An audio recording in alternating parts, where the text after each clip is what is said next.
My beautiful family, thank you so much for clicking this video. It means the world to me. There is not another video on the entire platform like this one. So all I ask is that you sit back, relax, watch it all the way through to the end, hype it, like it, subscribe if you're new, all that good stuff. And I'll see you lot at the end of the video. Early in the morning, Let me ask you a question. If Freemasonry is so harmless, if it is just a bunch of old charitable men with a couple of weird handshakes, then why has Britain's largest police force spent the last 30 years desperately trying to find out who is a member? In December 2025, the Met Police did something they have been avoiding for over a century. They formally required every officer and member of staff, past and present, to declare whether they were a Freemason. The Freemasons sued. The Freemasons lost. More than 300 officers came forward and the policy still stands. That sounds like a clean story. The good guys won. Transparency prevailed. But the moment you ask why it took till 2025 to get there, why the same policy was brought in the 1990s and quietly killed off, why a classified police report naming Freemasonry was shelved and hidden for 12 years, and why the most investigated unsolved murder in British history produced not one conviction, you'll then see that the story gets much darker than that. The murder I referenced a minute ago was the 1987 murder of private investigator Daniel Morgan.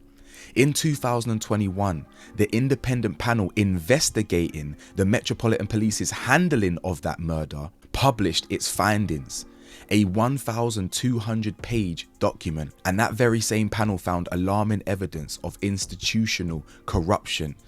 And the word Freemasonry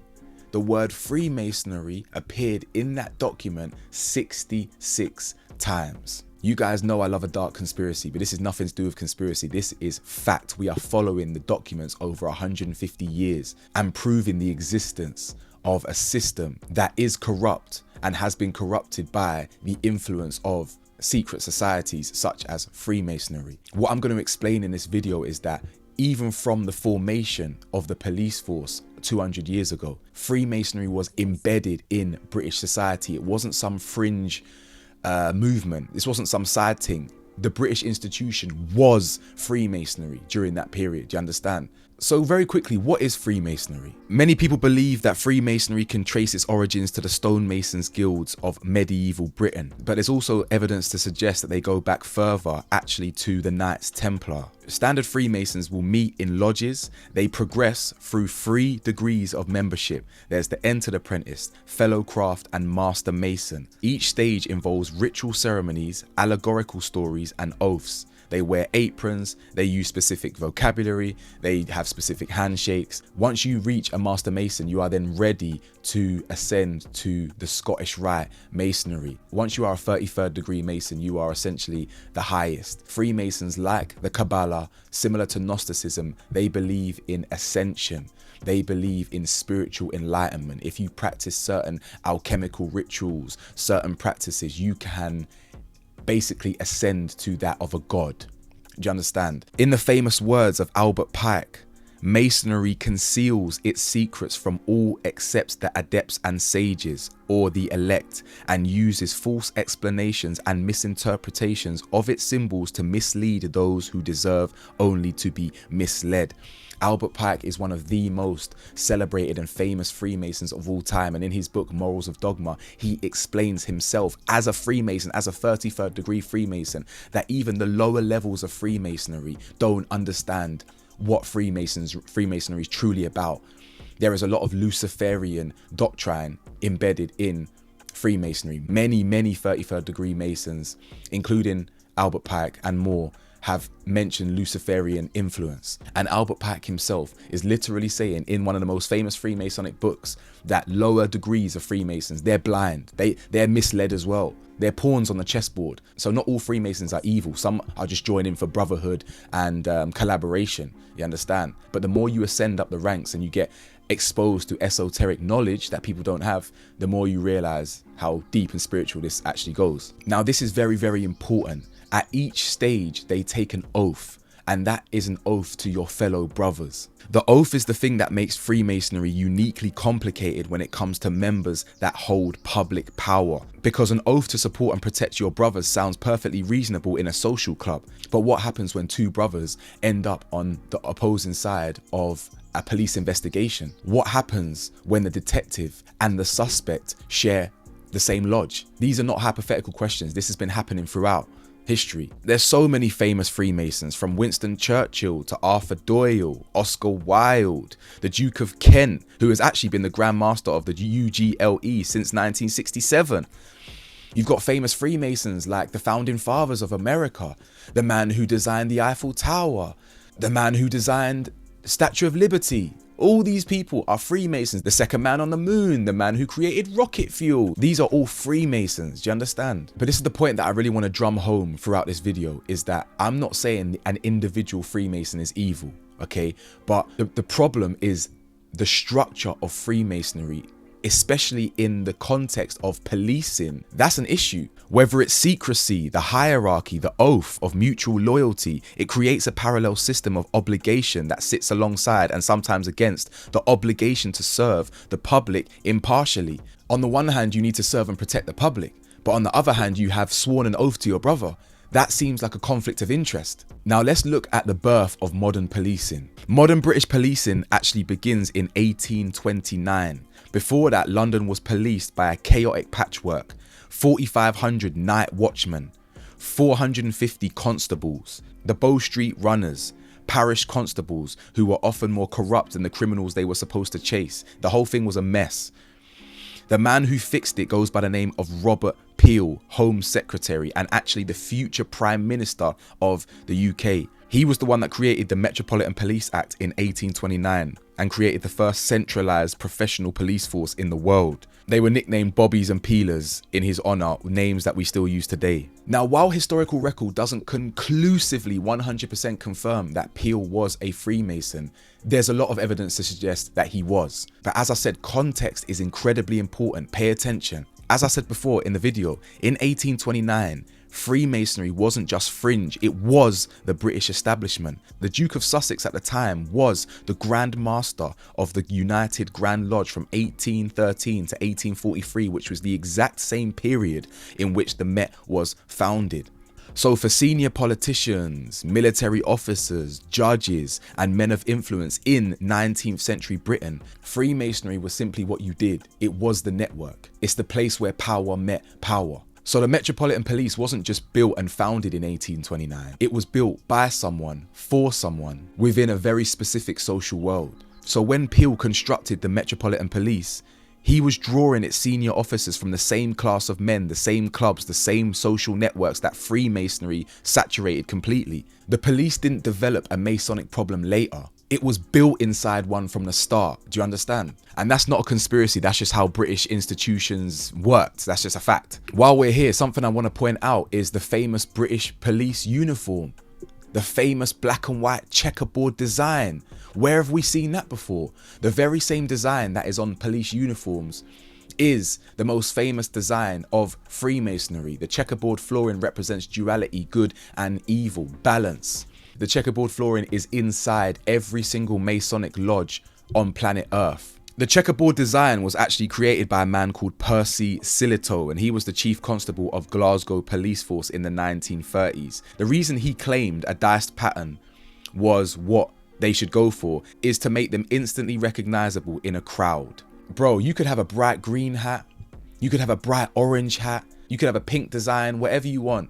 That will make you stand out in the crowd. Black and white, neutral kind of colors, that ain't gonna make you stand out. You feel me? Personally, we know what this is. We know what this means, right? It's obvious. Now, Percy Silito, who actually created the design, went on to become the director of the MI5. And there's many reports that suggest he became a Freemason during his earlier career as chief constable. And the founder of the MI5, Vernon Kell, who created the security service in 1909, he also operated in the same elite British establishment that Freemasonry had thoroughly penetrated throughout the 19th and early 20th centuries. Vernon Kell also being linked to Freemasonry. So you can see that the founder of the MI5, someone who went on to work for the MI5, police constables, judges, lawmakers, whatever. Freemasonry was very much a part of their experience in that time period, especially. So when we look at history, it's very important, because when you compare that to now, you can see exactly where we are and where we're going based on where we've been. We were not born in a vacuum. The police force in 2026 wasn't just plopped into thin air. It is a direct continuation of everything that has come before it. So if the foundation of the police force was intertwined with Freemasonry, it's obviously going to be intertwined today. You feel me? This is just simple maths. 1 + 1 is 2, you understand? Now, to understand why the police finally acted in 2025, we need to look at the 150-year journey. So let's go back to the 1800s. Scotland Yard's first detective force was established in 1842. By the 1870s, it had a serious problem. A significant portion of its senior detectives were corrupt. And I'm not just talking about bending the rules, I'm talking about actively working with criminals. In 1872, a man named William Kerr launched a bogus betting operation across Europe. To protect his enterprise, he recruited corrupt police officers, and the network that connected Kerr to those officers was Freemasonry. Lodge membership was what bound them together. When the investigation finally concluded, it found that 3 of Scotland Yard's 4 chief inspectors were corrupt. In 1877, all 4 were tried at the Old Bailey. 3 were convicted and sentenced to hard labour. The scandal was so severe that the entire Metropolitan Detective Force was scrapped and rebuilt from scratch as the Criminal Investigation Department, the CID, that still exists today. 100 years later, almost to the year, the same scandal happens again. So in the 1970s now, 100 years later, the police had developed what investigators later called a firm within a firm, which was a network of corrupt detectives operating as a parallel criminal organisation inside Scotland Yard itself.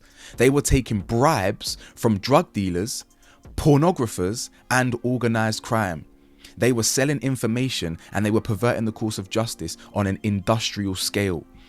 Freemasonry was again a recurring theme because officers used lodge connections to build networks of trust outside the normal chain of command. Lodge meetings provided private venues away from the office, away from supervision, where corrupt relationships could be formed and maintained without raising suspicion. There was a journalist called Martin Short who wrote a book called The Fall of Scotland Yard in 1977, and he actually documented the Masonic dimension of the scandal extensively, so you can check that one out as well. Again, the Met collapsed, and again, it was rebuilt. 2 complete collapses of the Metropolitan Detective Operation, 100 years apart, both with Freemasonry running through them like a fault line. Now, in 2002, the Metropolitan Police conducted an internal investigation so sensitive it was stamped secret, and it was called Operation Tiberius. Tiberius found that criminal organizations had used Freemasonry connections to recruit corrupt officers inside Scotland Yard. It found that serving officers in East London who were Freemasons had used their lodge connections to try identify which detectives were under investigation for links to organised crime. The report concluded that this was one of the most difficult aspects of organised crime corruption to prove. The report was classified secret and it was shelved for 12 years. It only became public in 2014 when it was leaked to the Independent newspaper. Let that sit with you for just a second. The Metropolitan Police's own internal investigation, its own detectives, its own findings concluded that Freemasonry was actively being used to corrupt the police force, and they kept it classified for 12 years. With everything I've shown you so far, I bet you won't be surprised to learn that there are specific Freemason lodges dedicated to police officers. The most significant of these lodges is lodge number 9179, known as the Manor of St. James, and it was founded on the 27th of January 1986, created exclusively for officers who had served in Scotland Yard's West End district. Its founding members included men at the highest levels of the Metropolitan Police. The Masonic Temple is a short walk from Buckingham Palace and at the heart of the British establishment. In January 97, The Guardian published what it described as a unique photograph, a leaked image of a gathering of London police officers wearing the white gloves, embroidered sachets and lambskin aprons of Freemasonry. 60 men, senior officers, commanders, people with the power to direct investigations, approve promotions, and decide who faces consequences and who doesn't. Another police-dominated Freemason lodge is one called Sine Favore, which is Latin for without favour, and it was founded in 2010 by members of the Police Federation. Martin Short, who I mentioned earlier, estimates that in the late 1990s, approximately 20% of London officers belonged to Freemasonic lodges. In a force of around 25,000 at the time, that's 5,000 officers connected by private oath of mutual support, meeting in secret venues with membership lists that were entirely unknown to the force itself. Now, there's a few more lodges, but it's the same thing. This is where we get to one of the most important parts of the video, so I hope that you're still with me. The murder of Daniel Morgan. This is very, very, very key. This is one of the most investigated murders in history, and no one has been convicted. In short, in March 1987, a private investigator named Daniel Morgan was found in a car park in Sydenham, southeast London. He had been killed with an axe. His wallet was still in his pocket. Morgan had been working as a private detective. He had been investigating police corruption. In the days before his murder, he had reportedly made contact with a national newspaper, and he believed he was close to a major story. He was killed before that story came to fruition. I wonder who did that. His business partner was Jonathan Rees, and one of the first officers arrested was Detective Sergeant Sid Fillery, and he was personally close to Rees.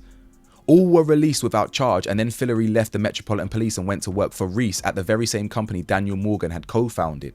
Over the next 34 years, the Met Police conducted 6 investigations. They arrested 67 people. 8 of those arrested were police officers. Multiple prosecutions were mounted. Every single one collapsed. In 2003, Commissioner Ian Blair declared that the very first investigation had been compromised. The force then made a formal apology to Daniel Morgan's family. Now we get to the 1,200-page report that investigated this entire investigation. In 2013, Theresa May announced that an independent panel will investigate why the investigation failed. The panel spent 8 years working. It reviewed 1.2 million pages of documentation, and in 2021, it published its findings. The verdict was devastating. The Metropolitan Police had displayed, in the panel's own words, a form of institutional corruption. It had concealed and denied failings in the investigation.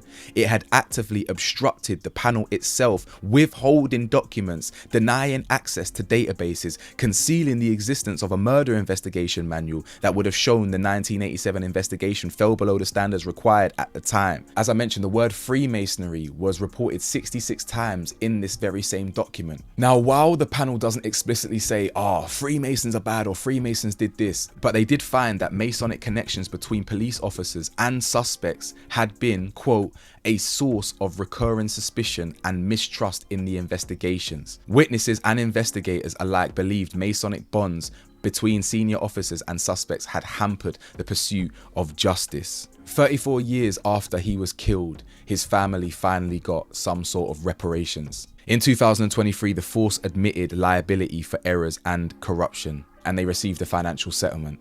The killer or killers have never ever been brought to justice all till now. Now, before we talk about what happened in December 2025 and how we got to where we are today, we need to look at what happened in the 90s. In 1997, the House of Commons Home Affairs Select Committee published a major inquiry, and it was called Freemasons in the Police and the Judiciary.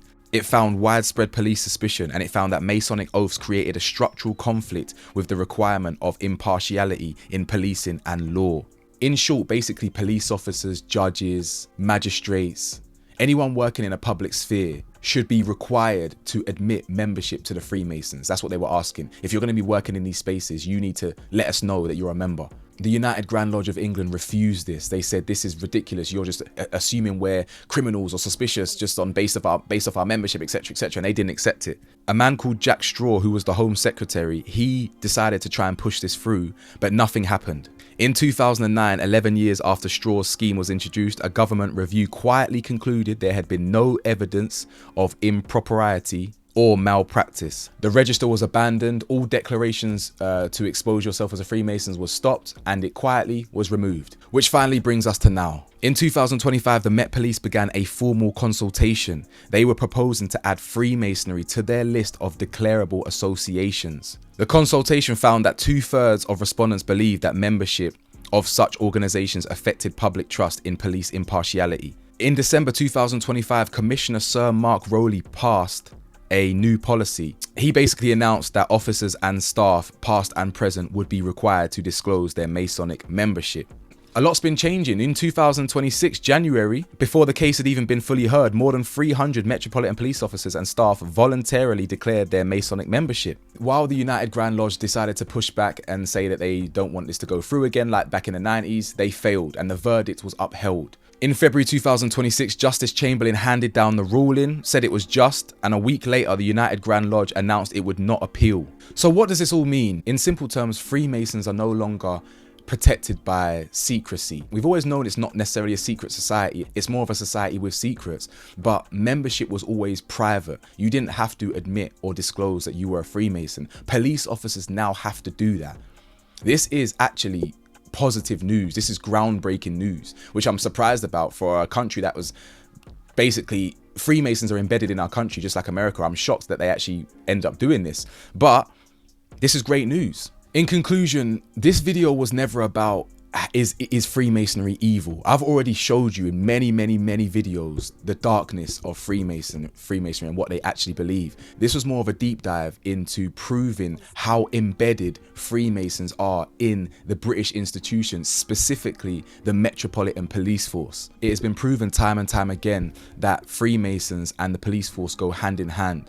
They have historically used lodges to commit crime, to further organize crime, network, build criminals and police together. You know what I'm saying? Like this has been proven. The Daniel Morgan case, a private investigator investigating the police, ends up murdered in southeast London. No one knows who did it. It's had 6-7 investigations, all been corrupted, all failed. An 8-year investigation into why the investigations failed concluded that Freemasons were a part of the failure. Do you understand? This is fact. We can't deny this. It's embedded.